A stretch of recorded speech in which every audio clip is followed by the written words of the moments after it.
Hi കൂട്ടുകാരെ, എല്ലാവർക്കും the garden maker YouTube ചാനലിൻ്റെ പുതിയ വീഡിയോയിലേക്ക് സ്വാഗതം. ഏറ്റവും എളുപ്പത്തിൽ നമുക്ക് നട്ടു വളർത്താവുന്ന ഒരു ചെടി ഏതാണെന്ന് ചോദിച്ചാൽ ഓർക്കിഡ്സ് എന്ന് ഒരു സംശയമില്ലാതെ തന്നെ പറയാൻ കഴിയും. മണ്ണിൽ നട്ടു വളർത്തുന്ന മറ്റ് ചെടികളേക്കാൾ വ്യത്യസ്തമായ കുറേ സവിശേഷതകൾ ഓർക്കിഡ്സിനുണ്ട്. അതൊക്കെ മനസ്സിലാക്കി അനുയോജ്യമായൊരു സാഹചര്യം നൽകിയാൽ അതീവ മനോഹരങ്ങളായ പൂക്കൾ കാണാൻ കഴിയുന്ന ചെടികൾ നമുക്ക് വളർത്തിയെടുക്കാം. ഇതിന് കുറച്ച് കാര്യങ്ങൾ ഒന്ന് ശ്രദ്ധിച്ചാൽ മാത്രം മതി. സെമി ഷെയ്ഡഡ് ഏരിയയിൽ വേണം നമ്മൾ ഓർക്കിഡ്സ് സെറ്റ് ചെയ്യാനായിട്ട്. അതായത് സൂര്യപ്രകാശം നേരിട്ട് ചെടികൾക്ക് കിട്ടരുത്. മറ്റൊന്ന് അതിൻ്റെ പോട്ടിംഗ് മീഡിയമാണ്. കരിക്കട്ടയും ഓടിൻ കഷ്ണം, തൊണ്ടിൻ കഷ്ണം ഇവയൊക്കെ ചേർന്ന ഒരു പോട്ടിംഗ് മിക്സ് വേണം ഇതിന് കൊടുക്കാനായിട്ട്. അതെല്ലാം നമ്മുടെ നേരത്തെയുള്ള ഓർക്കിഡ്സിൻ്റെ വീഡിയോയിൽ കൂടുതൽ ഡീറ്റെയിൽ ആയിട്ട് പറഞ്ഞിട്ടുണ്ട്. അതൊന്ന് കണ്ടു നോക്കിയാൽ മതി. ഇനി അടുത്തത് അതിൻ്റെ വളപ്രയോഗമാണ്. ഓർക്കിഡ്സിൽ ഡെൻഡ്രോബിയമാണ് നമുക്ക് ഈസി ആയിട്ട് വളർത്താൻ കഴിയുന്നത്. ഈ ഡെൻഡ്രോബിയത്തിൻ്റെ സീഡ്ലിങ്സ് നമുക്ക് മേടിച്ച് ആവശ്യമായ ഗ്രോത്തിനുള്ള വളങ്ങളൊക്കെ കൊടുത്ത് അതിനെ കൊണ്ടുവന്നാൽ നമുക്ക് അതിൻ്റെ ഫ്ലവറിങ് സ്റ്റേജിലേക്ക് എത്തുമ്പോൾ അപ്പോഴും ആവശ്യമായ ഫ്ലവറിങ്ങിനുള്ള വളങ്ങളൊക്കെ കൊടുത്താൽ നമുക്ക് മനോഹരങ്ങളായ പൂക്കൾ കാണുവാനായിട്ട് കഴിയും. അത് ഈ ഡെൻഡ്രോബിയത്തിന് നമ്മൾ വളപ്രയോഗങ്ങൾ നടത്തുമ്പോൾ ആദ്യം കൊടുക്കേണ്ടത് ഗ്രോത്തിനുള്ളതാണല്ലോ. അത് കഴിഞ്ഞ് മാത്രമേ നമ്മൾ ഫ്ലവറിങ്ങിനുള്ളത് അതിൽ അപ്ലൈ ചെയ്യാവൂ.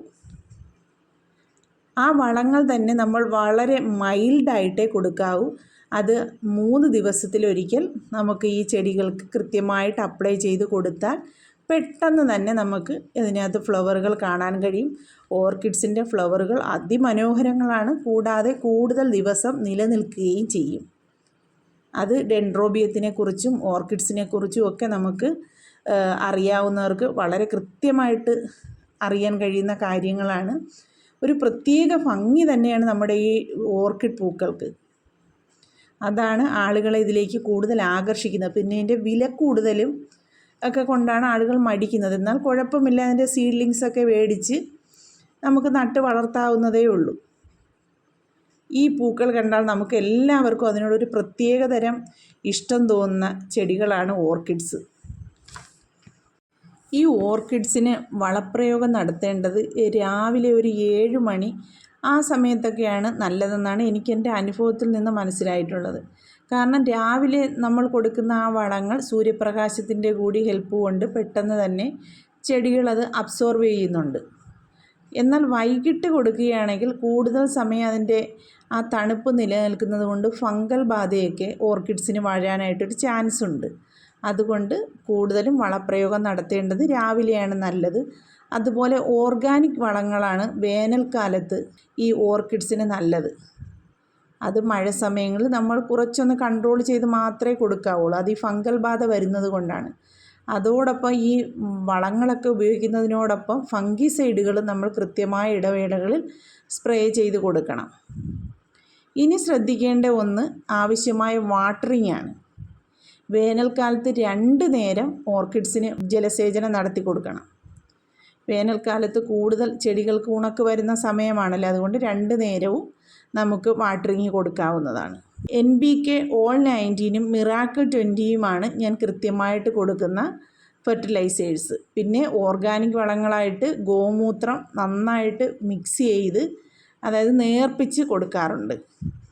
അത് സ്പ്രേ ചെയ്യാൻ നമ്മൾ ഒരു ചെറിയ അരിപ്പിലൂടെ അരിച്ചെടുത്ത് വേണം ഗോമൂത്രം സ്പ്രേ ചെയ്ത് കൊടുക്കാനായിട്ട്.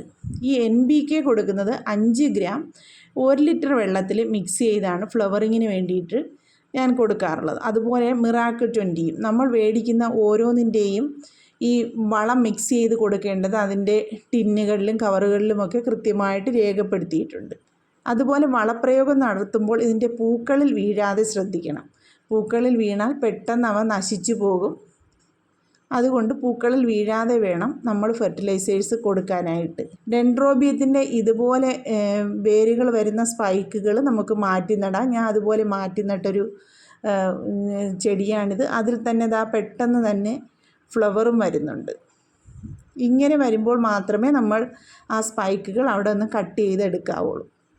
അല്ലെങ്കിൽ ആ ചെടി ചിലപ്പോൾ നശിച്ചു പോകാനുള്ളൊരു ചാൻസ് ഉണ്ട്. ക്ഷമാശീലം വളരെയധികം ഉണ്ടാകുവാൻ നല്ല ഒന്നാണ് ഓർക്കിഡ്സ് വളർത്തുന്നത്.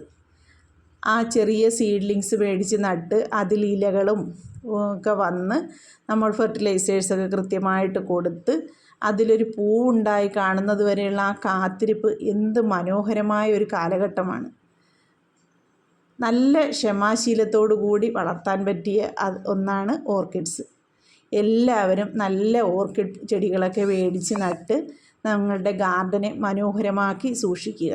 ഈ വീഡിയോ നിങ്ങൾക്ക് ഉപകാരപ്രദമായെങ്കിൽ ലൈക്ക് ചെയ്യാനും ഷെയർ ചെയ്യാനും അതുപോലെ സബ്സ്ക്രൈബ് ചെയ്യാതെ കാണുന്ന കൂട്ടുകാരുണ്ടെങ്കിൽ ഒന്ന് സബ്സ്ക്രൈബ് ചെയ്ത് സപ്പോർട്ടും കൂടെ ചെയ്യണേ. എന്തെങ്കിലും പുതിയ അറിവുകൾ നിങ്ങൾക്കുണ്ടെങ്കിൽ അതുകൂടി കമൻറ്റായി നമ്മുടെ വീഡിയോസിന് താഴെ ഒന്ന് രേഖപ്പെടുത്തണേ. എല്ലാ കൂട്ടുകാർക്കും നല്ലൊരു ദിവസം ആശംസിക്കുന്നു. Thank you for watching.